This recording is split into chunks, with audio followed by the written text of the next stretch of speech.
Hey everybody, it's Professor Diffley. It's Philosophy 255, Social Work Ethics. So this is Chapter 6, Part 2. So we left off with this slide. We actually had just done the previous slide, the gap between them, and now let's go a little bit more. So into this. So general comparison, again, differences between social workers' values and the public values.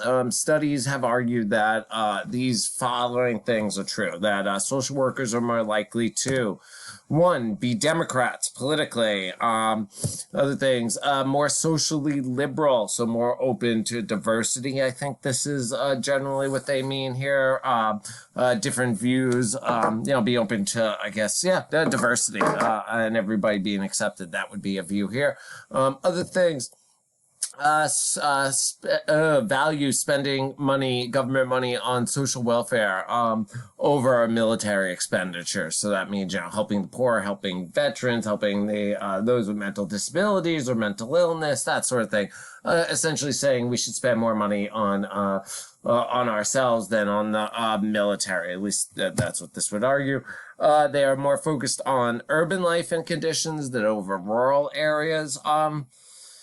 Other things here, advocate for the rights of minority groups. I think that has to go more with the more socially liberal part of it. They are more likely to oppose the death penalty, more likely to not own guns, so less likely to own guns. Are more pro-choice on average, they would argue. Again, support gay, lesbian, trans rights. Again, this is what I would argue with the socially liberal and the rights of different groups. This one's always interesting. So apparently social workers are more acceptable, or are more accepting of people committing adultery or cheating on their significant others. We'll talk about all these in a second. And they are less religious or belong to more liberal faiths or churches. Is the argument. What do they mean less religious? I think they would mean here people who might identify as Christians, but or whatever religion, but don't go to church, synagogue, temple, that sort of thing, mosque. Others may be more liberal faiths. There are some churches, not all churches here in the U.S. Condone or accept gay members or openly gay members or gay rights. Some churches do. I guess, that's what they're talking about here, or maybe even more liberal, where people have they're spiritual rather than religious. So again, this is what the studies say to be true. I'm curious to see what you would think about this. You all think about this. I'm not sure. I'm not sure what to say about this. I think a lot of this varies on where you are in the country. I really do think that, one, just looking at focused on urban, where is it? Focused on urban life and conditions. I guess, it kind of makes sense. There's going to be more social workers in urban areas. Urban areas are way more populated. If you look at if you look at the electoral maps and things like that, the only reason to bring it up here is you'll see a lot of red in the center of the country, but then dark blue areas around the major cities, New York, LA, just any major city and things like that. And there are actually more people there than there are in a lot of other states, right? There's more people in New York City than there are in say some states, or New York and Long Island. The Boston area, that sort of thing. So maybe, I guess that's one where you're going to see more social work, and social work has historically been a lot done in urban areas, but it's not just that. Again, I guess it depends on where you're from here. Other things, not own guns. Again, I think that depends on where you are in the country, and who they are. The less religious thing, I'm not sure about that. I think it's split, a lot of them. The most interesting is, that adultery is morally acceptable. So I guess that says the social workers is that, you guys all agree that you should be cheating on your spouses, and then that's cool to do. I don't know. I'd be curious to see how a lot of these questions were written. Anecdotally from the people I know who are social workers, some of these apply and some they don't. Again, that's just, the small people I know there, but I think it's hard to generalize, about an entire population, but very curious to see if you find these things are true or not. So Let's stop here. And this goes to social workers and religious beliefs. Again, we're supposed to have value neutrality, not impose our views on others. And so, again, the studies argue that social workers and those in the medical fields are less religious than the general public. And I think maybe, too, this partly means maybe they're not, they have religion, but they're able to separate the two, right? And that's, the value neutrality. But, other things here, what are the difference here? Agnostic and atheist. This is people suddenly get confused about this all the time. So an atheist is absolutely sure that there is no God, right? That there is no deity. They are positive. They have no proof of it. It's just it's almost, funny enough, it's almost, to me, it's like a religious faith that there is no God, even though they have no proof of it there.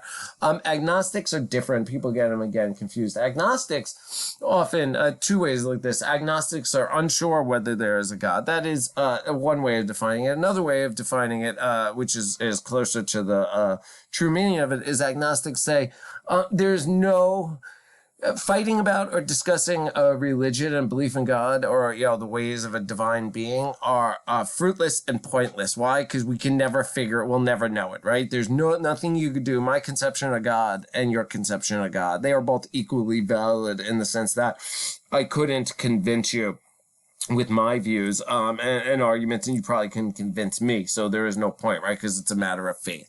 So I think more people would be closer to agnostic here than atheist, I think, when it comes to social workers and the medical field. But that's, again, just my take on it. Again, clients' religions and practices always are a consideration, right? Because it's going to frame what the choices that the client makes. And that's, so that is why, for example, you have to take classes on world religion, why you have, we'll see later in the code, and that you're expected to continue continuing education, right? Professional ed credits, that sort of thing. And there's a big focus on diversity. Again, especially here in the United States, you have to be aware of other people's beliefs and practices and how that's going to influence, how they interact with your agency, and what their goals are there. And again, this can lead to value conflicts all the time, right? So say you're one religion, and they're another religion, there could be conflicts. It's possible. But I also think there's chances for them to have commonalities there. Let's say if one person is completely religious and the other is not, that could be an issue. Say the social worker is very, very religious, and the client is not. That can create a conflict because maybe the client is worried that this person's trying to push their religious beliefs on them. So these are conflicts we have to be conscious of. But again, the goal here is not to let them not let them guide everything you're gonna do, your personal values, for your clients here. There's an example of this in your textbook at page 108, 109, exemplar 6.1 here. What's going on here? What's interesting, if you look at page 109, where you got numbers 1 through 6 here, that's the most important part here is you're going to have in this, having a baby and substance abuse, that's what this 6.1 is about. There are going to be conflicts in your views and your clients here. So how do you deal with them? Well, this gives a step-by-step approach, right? And this is what they're arguing. Again, this might work for you, it might not, but it's worth taking a look. So what do? You identify the differences, right? The their values. So you identify the differences and see how they could affect each other, right? So again, remember I said you need to be aware of these. You need to identify them. Identify, problems and find those commonalities. As I was saying before, instead of focusing on differences, find things that are same. While you're intaking the client, you got to see, you got to start evaluating. Will your values hinder you in helping them? How are you judging your client? Is that going to hinder how you're going to help them? You need to look at those. And then again, focus on things that are the same here. Number 5. discuss your findings with the client so that you can participate in what in these differences. This is an issue. You can talk to them about this. That is there. Again, making clear that you're not judging them and that this is trying to be a joint decision. They're going to make the decision, but you're trying to help understand them.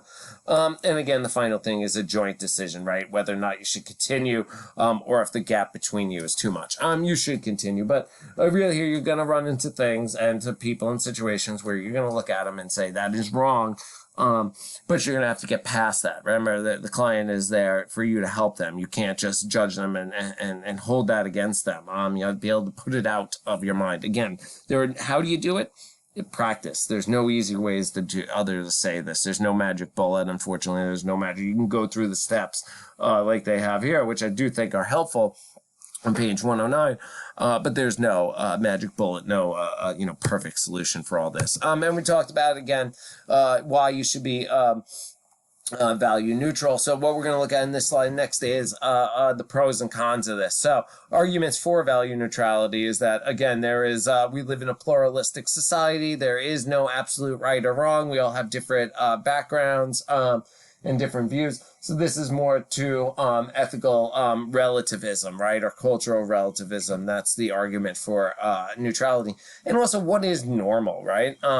It's hard to define, and so a lot of people say that it's just not useful, right? What is normal?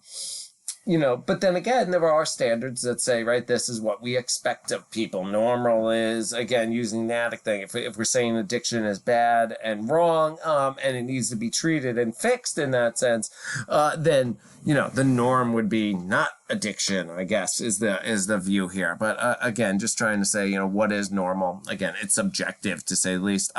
Another way to do this, though, and this is a way of achieving it, is active listening.